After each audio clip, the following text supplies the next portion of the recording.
کتنی بار کہا ہے مجھے ایسے مت پکارا کریں، منزہ نے ناک چڑھا کے کہا۔ وہ اس وقت ڈریسنگ ٹیبل کے آگے بیٹھی اپنے لمبے گھنے بال سلجھا رہی تھی۔ کیوں بھائی، کیا برائی ہے مونا نام میں؟ منزہ کی بجائے مجھے تمہیں پیار سے مونا پکارنا زیادہ اچھا لگتا ہے۔ مظہر نے بیڈ پہ لیٹے لیٹے تکیے سے ذرا سا سر اٹھا کے کہا، مونا نام میں برائی نہیں، لیکن یہ جو آپ اس کے ساتھ آگے دم چھلا لگاتے ہیں وہ سخت زہر لگتا ہے۔ تو کیا کہوں، جانے تمنا، سویٹ ہارٹ، کیا کہوں؟ سوہا کی ماں، منزہ نے ہنسی روکتے ہوئے کہا، شادی کے 3 سال بعد آپ مجھے اس نام سے پکارتے اچھے لگیں گے، سوہا کی ماں۔ ذرا بات سننا۔ کیوں، کیسا ہے؟ ایک دم بوگس، بکواس۔ تم میرے لیے ڈارلنگ تھی، ہو اور رہو گی، بھلے سوہا تو سوہا، ماہا، روہا اور نیہا تک کی ماں بن جاؤ۔ مظہر نے اسے تکیہ کھینچ مارا تھا۔ توبہ کیجئے، ماں جی نے سن لیا تو شامت آ جائے گی، 4 لڑکیاں۔ وہ بظاہر ہنستے ہوئے کہہ رہی تھی، مگر اس کی ہنسی میں کھنک کی بجائے جو تپش تھی وہ مظہر بھٹی کو بآسانی محسوس ہوئی۔ کیا ماں جی نے اس دن کے بعد دوبارہ ایسی کوئی بات کی؟ اس نے سنجیدہ ہوتے ہوئے پوچھا، مگر منزہ ٹال گئی۔ آپ نے تو قافیے ملا کے نام تک سوچ لیے۔ ارادے نیک نہیں لگ رہے جناب کے۔ ارادے تو 100% نیک ہیں، بیٹا ہو یا بیٹی دونوں اللہ کی رحمت ہیں اور مجھے جی جان سے قبول، مگر ابھی نہیں، کم از کم مزید 2 سال تک تو بالکل بھی نہیں۔ لیکن ماں جی، ان کی خواہش ہے مظہر، منزہ نے دبے الفاظ میں کہنا چاہا۔ انہوں نے تو سوہا کے 3-4 ماہ کا ہوتے ہی کہنا شروع کر دیا تھا، اور اب ماشاءاللہ وہ بھی 2 سال کی ہونے والی ہے۔ ماں جی کی بات چھوڑو، تم یہ بتاؤ اس بار سوہا کی برتھ ڈے کیسی منائی جائے؟ 6 دن ہی تو رہ گئے ہیں۔ گھر میں سب مل کے کیک کاٹ لیں گے، اور کیا کرنا ہے؟ اس نے رخ پھیرتے ہوئے دوبارہ آئینے کے سامنے توجہ کی اور بال آگے کی جانب لا کے ڈھیلی سی چوٹی کرنے لگی۔ کیوں بھائی، ہماری شہزادی کی سالگرہ ہے، ہم تو دھوم دھام سے منائیں گے، سارا گھر سجائیں گے، سارے شہر کو بلائیں گے۔ رہنے دیجئے نا، پچھلے سال اپنے سارے شوق آپ نے پورے کیے تو تھے، اس بار سادگی سے ہی ہو جائے تو کیا حرج ہے؟ بس 1 سال میں ہی سارے چاؤ پورے ہو گئے۔ میں ہر سال اپنی بیٹی کی برتھ ڈے اسی دھوم دھام سے مناؤں گا۔ پلیز مظہر سمجھا کریں، پچھلی بار بھی کم باتیں نہیں بنی تھی۔ ماں جی کو کتنا برا لگا تھا، انہوں نے صاف صاف جتایا تھا کہ بیٹیوں کے ایسے چونچلے اٹھانا اس خاندان کی روایت نہیں۔ تب تو پہلی بار کی رائت تھی، اب دوبارہ کریں گے تو زیادہ ناراض ہوں گی۔ مجھے ان کی ناراضگی کی پرواہ نہیں، وہ وقتی غصہ ہوتا ہے۔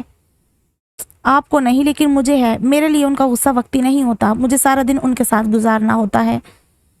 منزہ کی ہر ممکن کوشش ہوتی تھی کہ ساس کی جلی کٹی باتوں پر پردہ ڈالے رکھے۔ مظہر اس کے بارے میں حد درجہ حساس تھا، اور اسے گھر میں ہونے والی کسی بھی تلخی کے بارے میں بتانے کا مطلب تھا ایک نہ ختم ہونے والی محاذ آرائی شروع کرنا۔ منزہ کا دل اس شور شرابے اور گالم گلوچ سے بڑا گھبراتا تھا۔ وہ خود پہ ہونے والے کٹیلے طنز بھی سہ لیتی، نت نئے توہین امیز خطاب بھی برداشت کر لیتی، حتیٰ کہ ایسے الزام بھی اپنے سر بخوشی لے لیتی جو سراسر جاہلانہ ہوتے، لیکن یہ اس کی برداشت سے باہر تھا کہ مظہر اس کی خاطر اپنی ماں سے تو میں کرے، اس کی بہن ماں کی حمایت میں میدان میں اترے اور منزہ کے خاندان کی پچھلی 7 پشتیں کھنگالے، اس کی ساس سینہ کو بھی کرتے ہوئے محلہ اکٹھا کر لے، اور مظہر آخرکار واہیات گالم گلوچ پہ اتر آئے۔ بہرحال وہ اپنے خاندان کے کسی بھی فرد سے اس معاملے میں کم تو نہ تھا، یہی وجہ تھی وہ اپنے طور پہ اس کی نوبت آنے ہی نہ دیتی۔ لیکن آج مظہر اپنی ضد پہ اڑا رہا تو اسے ڈھکے چھپے الفاظ میں کہنا ہی پڑا، اور آخر وہی ہوا جس کا ڈر تھا۔ مظہر سنتے ہی ہتھے سے اکھڑ گیا۔ تم بیگی بلی بنی کیوں سنتی رہتی ہو؟ منہ میں زبان نہیں ہے کیا؟ اب اس سوال کا جواب وہ کیا دیتی؟ منہ میں زبان تو اس کے بھی تھی، لیکن مظہر کے لیے یہ ماننا بہت مشکل تھا کہ اسے اس زبان کو سختی سے بند رکھنے کی کتنی کڑی تربیت دی گئی تھی۔ اس کے ہاں تو 2 کے بدلے 4، اور وہ بھی کراری سنانے کا رواج تھا۔ اس ریت کو نبھاتے ہوئے یہ تخصیص روا نہ رکھی جاتی کہ سامنے کوئی بڑا ہے یہ چھوٹا، بس دل کی بھڑاس نکالنا ضروری ہے۔ 3 سال ہو گئے تھے اسے اس گھر میں نباہ کرتے ہوئے، لیکن اب تک وہ خود کو یہاں کے طور طریقوں میں ڈھال نہ سکی تھی۔ جنگل کا قانون چلتا تھا یہاں، جس کا جو جی چاہتا کرتا، ہے مجال کسی کی جو روک سکے، اور جو کوئی روک ٹوک کرنے کی جرت کرتا تو منہ کی کھاتا۔ مظہر ان لوگوں کی ٹکر کا تھا، اس لیے ساری کسر بیچاری منزہ کی ذات پہ نکالی جاتی۔ اچھا اس بار میری بات مان لے، اور ویسے بھی خوشی منانے کا اس سے اچھا طریقہ اور کیا ہو سکتا ہے کہ سارے اپنے ہماری اس خوشی میں دل سے شریک ہوں۔ کسی ایک کے دل میں بھی گلا یا غبار ہو تو خوشی کے رنگ پھیکے لگنے لگتے ہیں۔